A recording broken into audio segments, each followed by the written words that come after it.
Welcome to whistle.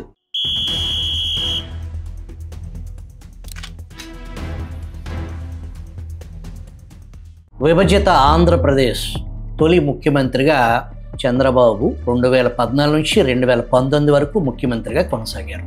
2019 సార్వత్రిక ఎన్నికల్లో ఘన విజయం సాధించి అధికారంలోకి వచ్చిన జగన్మోహన్ రెడ్డి నాడు నేడు చంద్రబాబు నివాసానికి ఆనుకుని ఉన్న ప్రజావేదిక ప్రాంగణంలో జగన్ తన తొలి అధికారిక సమావేశం నిర్వహించారు.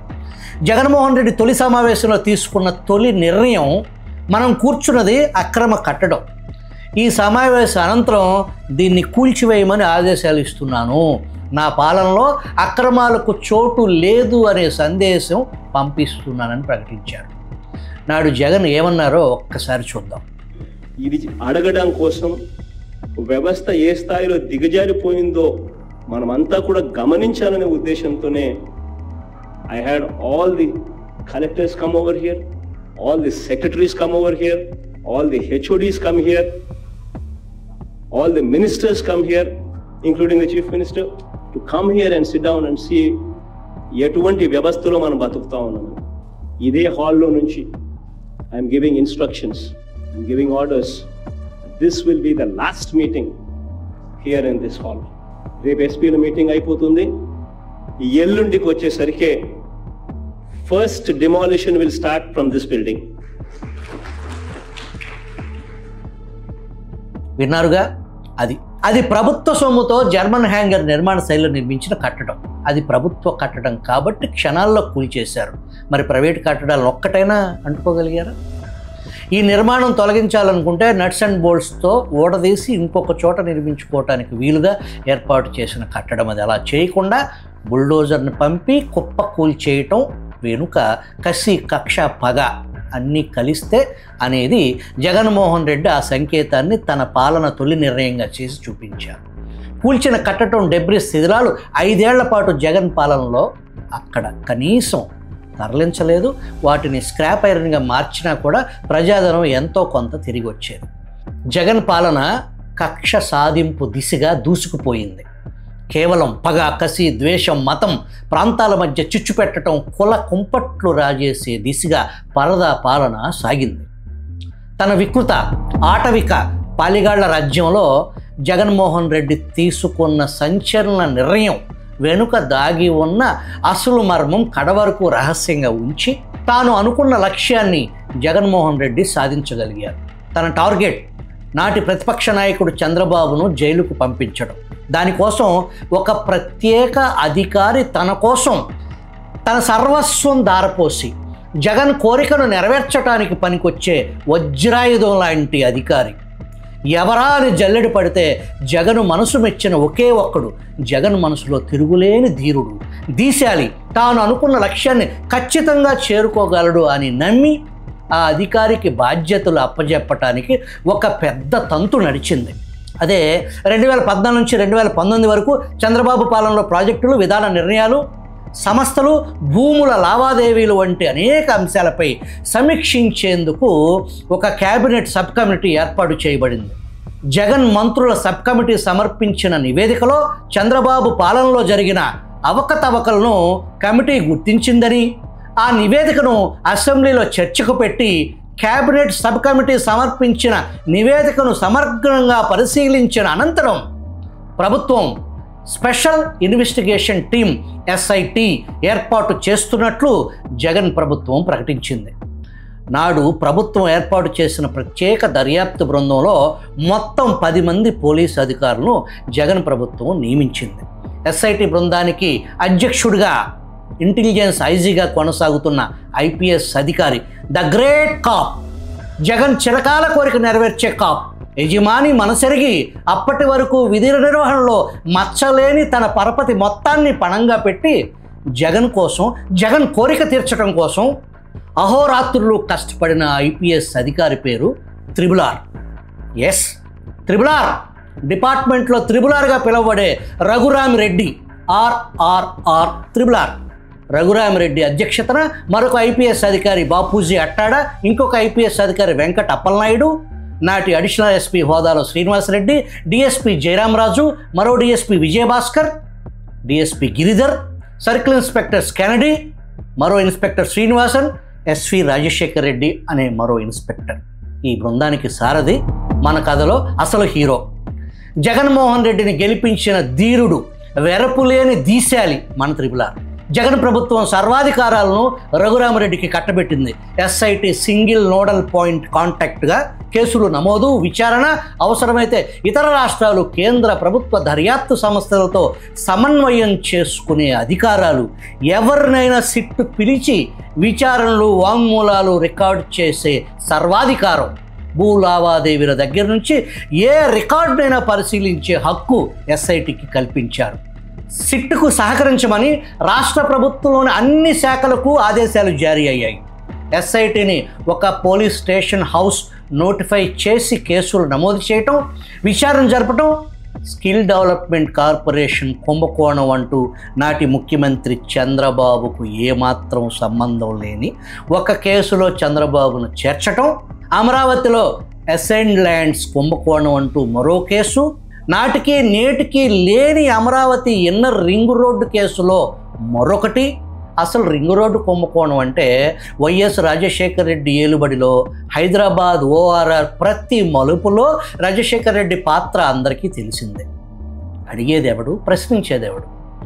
అమరావతి గొంతు నిలిమిన జగన్మోహన్ రెడ్డి ఇక్కడ లేని రింగు రోడ్డులో అవినీతి అంటూ చంద్రబాబును చేర్చటం, ఫైబర్ నెట్ కార్పొరేషన్లో అవినీతి అంటూ ఇసుక మైనింగ్ కుంభకోణాలంటూ మరో కేసు, 1,00,000 కోట్ల నగదును అధికారికంగా మద్యం ఆదాయంగా ప్రకటించిన జగన్మోహన్ రెడ్డి, చంద్రబాబు హయాంలో మద్యం కుంభకోణం అంటూ మరో కేసు బనాయించి అత్యంత దూకుడుగా వ్యవహరించి జగన్ మోములో చిరునవ్వు, జగన్ కళ్ళల్లో ఆనందం చూడటం కోసం పరితపించిన ఐపీఎస్ కొల్లి రఘురామరెడ్డి, ప్రజాప్రతినిధి, ప్రతిపక్ష నాయకుడిని అవినీతి నిరోధక చట్టంలోని సెక్షన్ 17A(C) ప్రకారం గవర్నర్ అనుమతి తీసుకోకుండా అర్ధరాత్రి Z+ కేటగిరీలో బస్సులో నిద్రిస్తున్న చంద్రబాబును చుట్టుముట్టి ఒక తీవ్రవాదిని చేసి పట్టుకున్న ఆనందం నాడు రఘురామరెడ్డిలో కనిపించింది. గవర్నర్ అనుమతి లేకుండా అదుపులోకి తీసుకోవటం అంటే అది అక్రమ నిర్బంధం, అక్రమ అరెస్టు.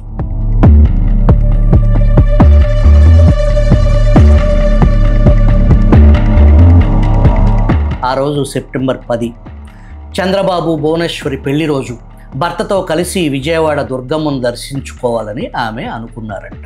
తన పెళ్లి రోజే కొల్లి రఘురామరెడ్డి బృందం తన భర్తను చుట్టుముడతారని ఆమెకు తెలియదు కదా. నంద్యాల ఆర్కే ఫంక్షన్ హాల్ వద్ద బస్సులో నిద్రిస్తున్న చంద్రబాబును అదుపులోకి తీసుకుని రోడ్డు మార్గం ద్వారా మంగళగిరి సిట్ ప్రధాన కార్యాలయానికి తరలించారు. విశాఖపట్నం గెస్ట్ హౌస్లో గవర్నర్ నజీర్ను కలవటానికి టీడీపీ నాయకులకు గవర్నర్ అపాయింట్మెంట్ ఇచ్చారు. కానీ టీడీపీ నాయకులు అచ్చెన్నాయుడు తదితరులను గవర్నర్ కలవనీయకుండా అడ్డుకుని విశాఖలోని వివిధ పోలీస్ స్టేషన్లకు తరలించారు. మరి గవర్నర్ ఏం చేశారు? ఏమీ చేయలేదు. ఏం చేయాలి? ఢిల్లీ చెప్పింది చేయాలి.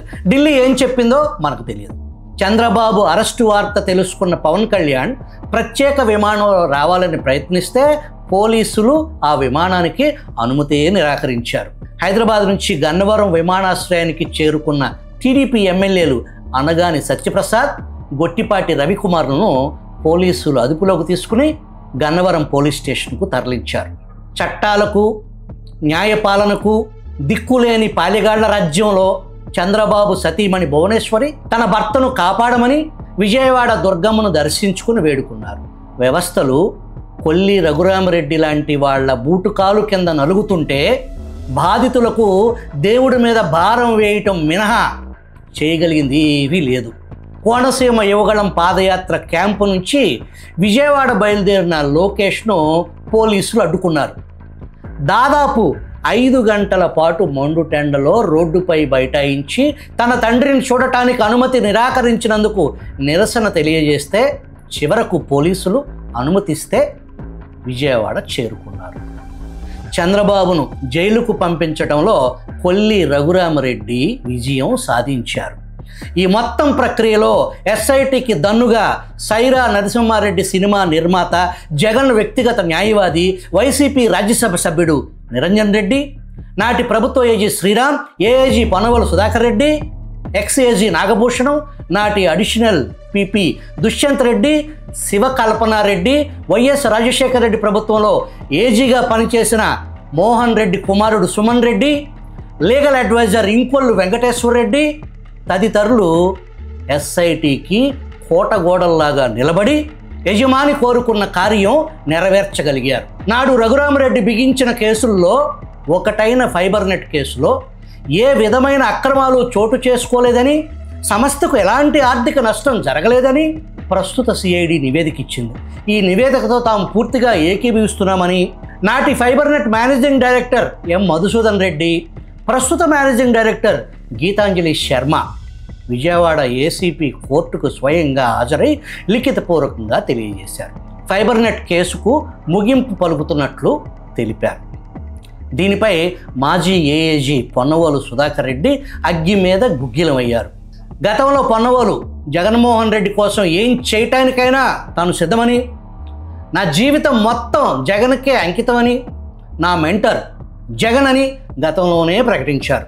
స్కిల్ డెవలప్మెంట్ కేసును సిబిఐకి అప్పగించమని ఉండవల్లి అరుణ్ కుమార్ గతంలోనే హైకోర్టులో రిట్ పిటిషన్ దాఖలు చేశారు. ఈ మొత్తం వ్యవహారంలో చంద్రబాబు అరెస్టు, విచారణ, ఛార్జ్షీట్స్ వేయటానికి సెక్షన్ 17A ప్రకారం గవర్నర్ అనుమతి కావాలి. కానీ నాటి నుంచి నేటి వరకు చంద్రబాబు అరెస్టు అక్రమమా, సక్రమమా, అసలు అరెస్టు చేయటానికి చట్టం అనుమతిస్తుందా లేదా అన్న విషయం నేటికి సుప్రీంకోర్టులో పెండింగ్లోనే ఉంది.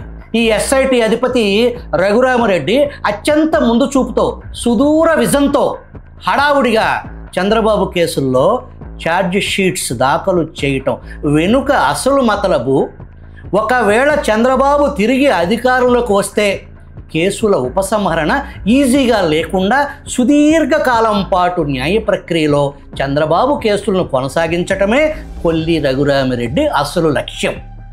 చంద్రబాబు కేసుల్లో నేటికి నేను ఇంతవరకు ముందు చెప్పిన లీగల్ టీం నిరంజన్ రెడ్డి, శ్రీరామ్, పొన్నవోలు సుధాకర్ రెడ్డి, దుష్యంత్ రెడ్డి, శివకల్పన రెడ్డి, సుమన్ రెడ్డి, ఇంకొల్లు వెంకటేశ్వర రెడ్డి అవిశ్రాంతంగా పనిచేస్తూనే ఉన్నారు.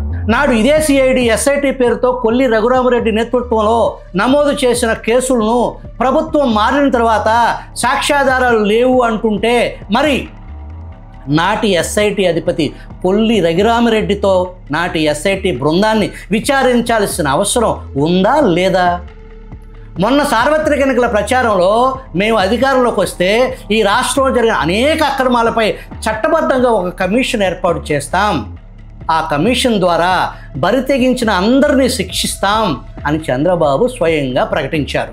కానీ అధికారంలోకి వచ్చి 16 నెలలు దాటినా కూడా ఇప్పటి వరకు కమిషన్ ఊసే లేదు. భవిష్యత్తులో ఉంటుందనే ఆశ కూడా లేదని తెలుగుదేశం కేడరే బహిరంగంగా విమర్శిస్తున్నారు.